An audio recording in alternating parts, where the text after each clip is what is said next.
Hey you guys, we're about to make some noodles. So you grab your bakkie, you grab your noodles, you crunch this, just crunch it, you know. So ja, jy weet, jy maak some noodles, ek is honger. So ja, ek gaan julle nou wys hoe om noodles te maak. Shout out vir al die Afrikaanse mense, Springbokke gaan die World Cup wen.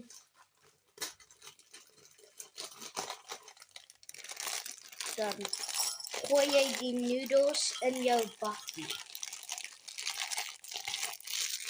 Dan vat jy, skip hierdie, roer dit.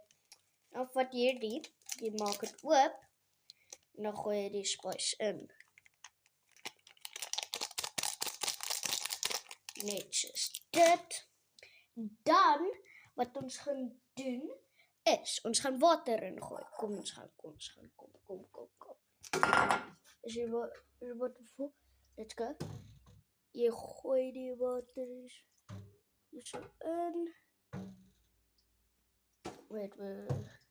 Sorry. Dit was 'n mistake. Sorry.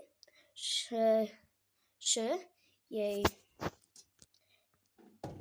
gooi die water in. Jy gooi die water in. En dan wat jy doen, is jy kry jou microwave reg. Jy sit die noodles in die microwave. Jy sit dit vir 2 minute. Net soos dit. En dan begin jy dit.